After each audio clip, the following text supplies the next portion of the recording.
കേൾക്കുമ്പോൾ ആദ്യം ബിന്ദു പത്മനാഭൻ തിരോധാന സമിതിയുടെ നേതാവ് രൂപേഷ് കേരളയ്ക്ക്. രൂപേഷ്, അൺഡിക്റ്റഡ് എന്ന് എഴുതി തള്ളിയ കേസുകളൊക്കെ പുറത്തേക്ക് വരുമ്പോൾ വളരെ നിർണായകമായ ഒരു ഘട്ടത്തിലേക്ക് കടന്നിരിക്കുന്നത് ഈ കഴിഞ്ഞ മണിക്കൂറിലാണ്. അത് ഏത് തരത്തിലാണ് കാണുന്നത് നിങ്ങൾ?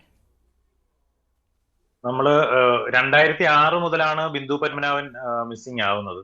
പക്ഷെ കംപ്ലൈന്റ് വരുന്നത് 2017 പരാതി നൽകി, ബിന്ദുവിന്റെ സഹോദരൻ പരാതി നൽകി ഇതിന്റെ അന്വേഷണം ആരംഭിക്കുന്നത്. അപ്പൊ ആദ്യഘട്ടത്തിൽ നമുക്കറിയാം ഇതിൽ ഭൂമി കൈമാറ്റം ചെയ്ത് മറിച്ചുവിറ്റതുമായി ബന്ധപ്പെട്ടാണ് പുറത്തു വന്ന വിവരങ്ങൾ.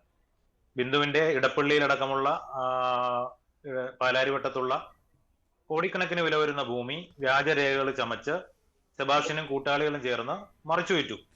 പക്ഷെ ബിന്ദു എവിടെയാണ്, ജീവിച്ചിരിപ്പുണ്ടോ എന്നൊന്നും കണ്ടുപിടിക്കുവാനായിട്ട് നമുക്ക് നാളിതുവരെ സാധിച്ചില്ല. ഇതിനിടയിൽ 2017 മുതൽ ബിന്ദുവിന്റെ കേസ് ആരംഭിക്കുന്നു. 2012 ഐഷ എന്ന സ്ത്രീയുടെ മിസ്സിംഗ് ഉണ്ടാവുന്നു. പക്ഷെ ഐഷയുടെ അന്വേഷണം എങ്ങും എത്തിയില്ല. ബിന്ദുവിൻ്റെത് ഈ ഭൂമി മറിച്ചുവിറ്റ കാര്യങ്ങളൊക്കെ അന്ന് പുറത്തു വന്നു. വ്യാജരേഖ ചമക്കലും ഇവരുടെ വസ്തു തട്ടിയെടുക്കൽ അടക്കമുള്ള കേസുകൾ ചാർജ് ചെയ്ത് അന്ന് ഇവരെ റിമാൻഡ് ചെയ്തു. അങ്ങനെ ബെയിലിറങ്ങിയ സെബാസ്റ്റ്യൻ വീണ്ടും കുറച്ച് വർഷങ്ങൾ എടുത്തു. കാര്യം ഇതിന്റെയൊക്കെ തെളിവുകൾ ഓരോ ക്രൈമും ചെയ്യുമ്പോഴും തെളിവുകൾ നശിപ്പിച്ചിട്ടാണ് അദ്ദേഹം അടുത്തതിലേക്ക് പോകുന്നത്. പിന്നെ നമ്മൾ കാണുന്നത് 2024 ഡിസംബറിൽ ജൈനമ്മ മിസ്സാവുന്ന ഈ സമയത്താണ്. ജൈനമ്മയുടെ തിരോധാനവുമായി ബന്ധപ്പെട്ട് കോട്ടയം ക്രൈംബ്രാഞ്ച് ഇത് അന്വേഷണം വലിയ രീതിയിൽ മുന്നോട്ട് കൊണ്ടുപോയി. അതിന്റെ ഭാഗമായിട്ടാണ് ഇപ്പോ ഈ മിസ്സിംഗ് ആയ എല്ലാ സ്ത്രീകളുടെയും കേസുകൾ ഇപ്പോൾ ഒന്നുകൂടി അവരുടെ എല്ലാ അന്വേഷണം ഊർജിതമായി.